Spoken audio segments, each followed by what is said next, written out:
Racikan Berita 1. Jadi besok pagi saya ada 2 sidang pra-peradilan. Jadi sebelum sidang Bapak Ibu tadi saya sudah sidang pra-peradilan, itu saya agendakan jam 9.30. Agenda saya besok yang Mabes Polri itu bukti surat dan ahli dari termohon. Nah, oleh karena itu untuk sidang pra-peradilan yang ini nanti akan kita sidangkan ya jam 11 ya. Jadi supaya tidak terlalu pagi dan lama menunggu jadwal sebelumnya. Jam 11. Begitu ya, kuasa pemohon, kuasa termohon. Jadi silakan sebelum jam 11 sudah ada di lingkungan pengadilan. Begitu. Jadi untuk sidang kita hari ini itu kita tunda besok pagi jam 11 jawaban termohon. Sidang ditutup.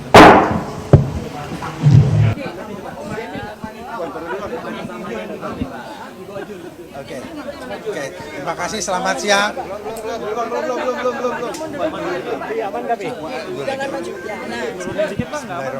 Assalamualaikum warahmatullahi wabarakatuh. Selamat siang rekan-rekan wartawan yang saya hormati. Bahwa tadi kami telah menyampaikan permohonan pra-peradilan.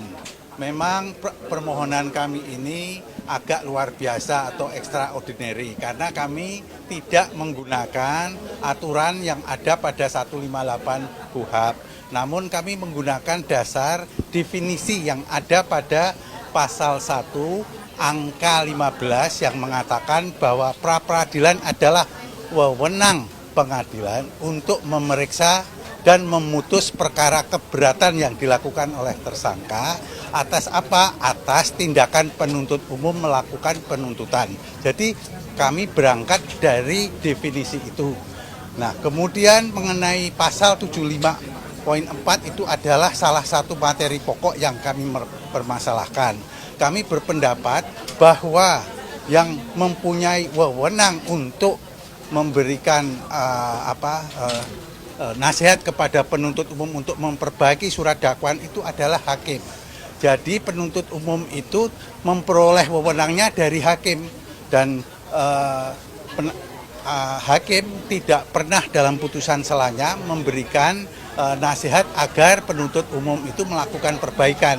Oleh karena itu kami mempermasalahkannya di forum pra-peradilan ini tentang pelanggaran penggunaan pasal 75 ayat 4 KUHP gitu, akan diteruskan oleh rekan kami.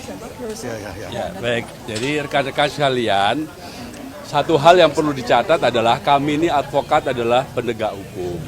Kami melakukan koreksi terhadap proses persidangan yang sedang berjalan. Ketika pada waktu sidang pokok perkara yang lalu kami lakukan koreksi dalam bentuk melakukan perlawanan terhadap surat dakwaan. Kini kami juga melakukan koreksi terhadap apa yang dilakukan oleh saudara penuntut umum setelah putusan selah dikeluarkan. Ada 2 hal yang ingin kami sampaikan berbeda antara perlawanan yang dilakukan oleh penuntut umum jika dia lakukan terhadap putusan selah dengan apa yang sekarang sedang dilakukan oleh penuntut umum dalam bentuk merevisi surat dakwaan dan memasukkannya kembali. Kalau dia menjalankan perlawanan ke pengadilan tinggi, maka ketika pengadilan tinggi menyatakan menolak perlawanan dari penuntut umum, maka case close, selesai di situ. Tetapi kalau dia melakukan revisi seperti sekarang ini, itu harus kami koreksi. Revisi itu tidak bisa dia jalankan secara mandiri. Haruslah memang ada pemberian kewenangan untuk melakukan revisi itu dari hakim. Nah, ini yang tidak ada. Di dalam penetapan, di dalam putusan selah itu tidak ada hal seperti itu. Masyarakat perlu tahu alasan kami mengajukan pra-peradilan ini. Agar apa? Agar orang tidak kemudian bias terhadap upaya hukum kami. Kami senantiasa menjalankan ini semua berdasarkan due process of law dan tidak menyimpang dari hukum acara pidana. Demikian, terima kasih. Baik, saya lanjutkan ya sebelum nanti ditutup oleh Pak Katiri. Baik, bismillahirrahmanirrahim. Assalamualaikum warahmatullahi wabarakatuh. Ya, teman-teman media semua dan masyarakat seluruh Indonesia, saya perlu sampaikan bahwa ini adalah bentuk perjuangan saya. Tidak hanya untuk diri saya sendiri, tetapi juga untuk tegaknya hukum di negara kita secara adil. Karena beberapa dari yang sudah kita jalani 4 kali sidang, pada saat sidang berlangsung di PN Jakarta Timur, kami mendapati beberapa cacat prosedur dan kemudian ternyata dilanjutkan dengan kemudian penyidangan saya, padahal amar putusan sudah jelas ya bahwa saya sudah dinyatakan, perkara saya sudah dinyatakan batal demi hukum. Nah, kalau kemudian terjadi apa yang kemudian sidang berlanjut dan kami tidak melakukan perlawanan, artinya kita membiarkan cacat prosedur itu berjalan, ya. Karena apa? Siapa yang menetapkan orang menjadi tersangka maupun terdakwa kemudian ditetapkan itu adalah pengadilan. Nah, pengadilan sudah memutuskan saya bebas dari status saya sebagai terdakwa dan tersangka.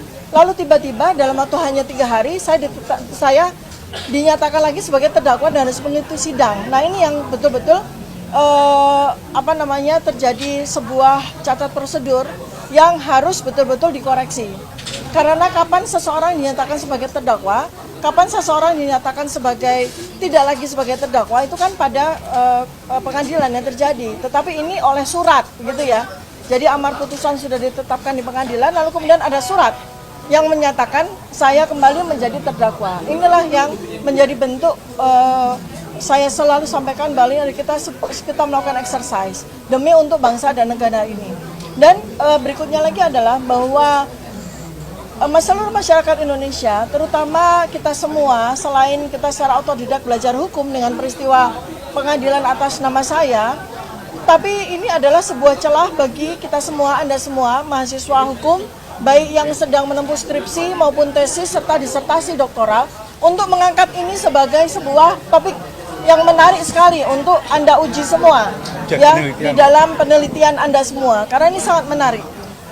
Peristiwa saya, ya peristiwa hukum saya ini adalah salah satu dari bagaimana kita menerapkan KUHP secara perdana untuk yang pertama kalinya, dan ternyata kita sama-sama mendapati bahwa KUHP itu memang betul-betul harus di-exercise. Saya tidak mengatakan KUHP jelek atau KUHP tidak bagus dan sebagainya, tetapi dari peristiwa yang saya alami ini betul ya, bahwa kita betul-betul membutuhkan ujian, membutuhkan exercise terhadap KUHP baru, sehingga nanti ke depannya akan ada koreksi yang mungkin bisa dilakukan oleh MK sebagai judicial review, atau kita bisa gunakan pra-peradilan ini untuk melakukan koreksi secara fundamental terhadap apa yang terjadi, sehingga sekali lagi tidak terjadi kepada anak bangsa yang lain. Ya, demikian yang bisa saya sampaikan, dan mohon doanya agar karena sidang pra-peradilan ini berlangsung maraton ya, besok pagi kita akan lanjutkan dan seterusnya hingga putusan, maka mohon doanya.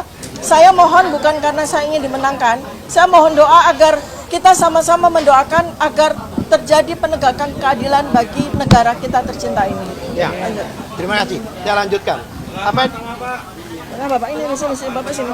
Oh, boleh. Awas pijakan. Sini. Ya, terima kasih.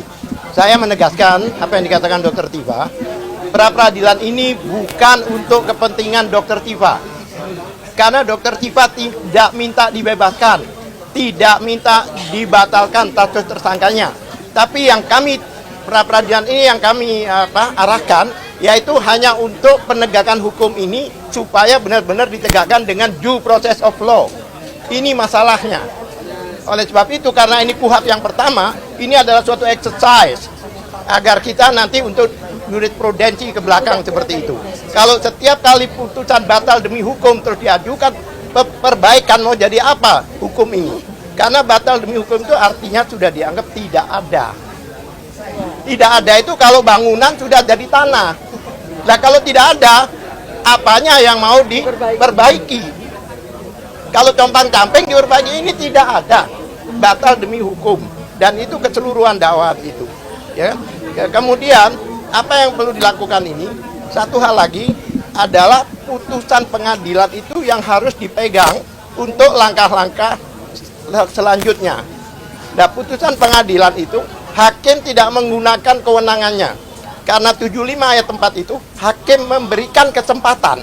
Kesempatan itu diberikan, bukan demi hukum. Tidak ada pada amar putusan. Iya, dalam putusan itu tidak tertulis ayat 4, bahkan diloncatin. Diloncatin langsung ke pasal 206. Apa maksud hakim itu? Silahkan melawan, tapi dengan perlawanan banding. Bukan memperbaiki. Seperti pohon itu udah kecabut seakar-akarnya, apanya yang diperbaiki? Kalau diperbaiki itu yang memang rusak. Ini tidak ada. Coba lihat di dalam kamus. Batal demi hukum itu artinya apa? Dianggap tidak ada. Jadi ini sedikit Apanya yang diperbaiki? Ya. Silakan. Jadi tadi pohon tuntutan hukum udah dicabut seakar-akarnya.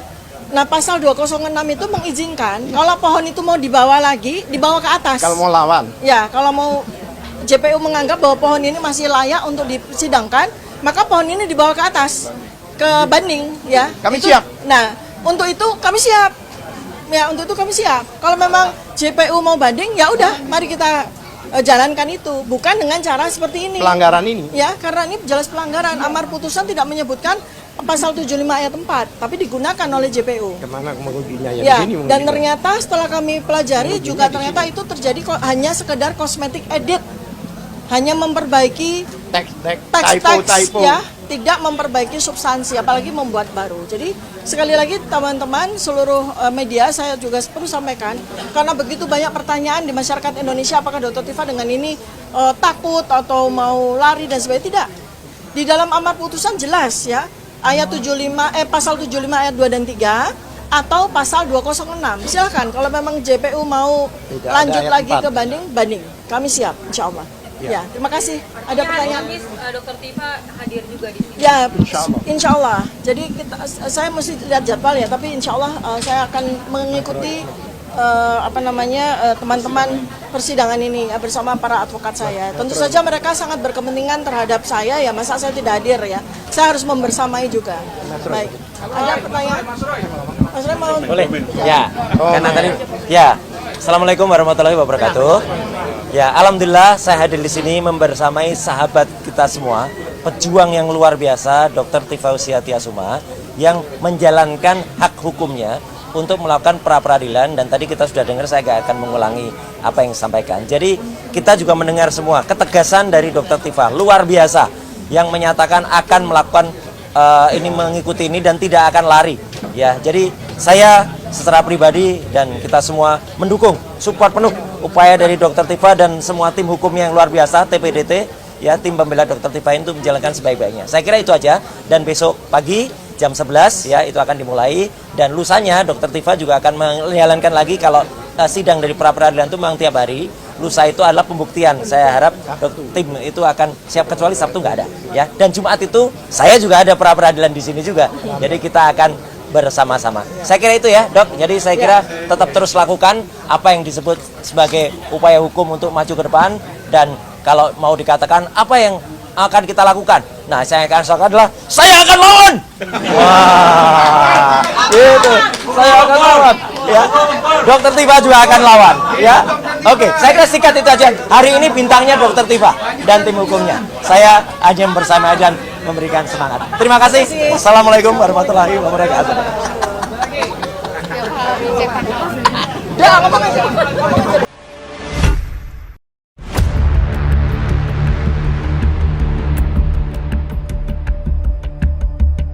Racikan Berita 1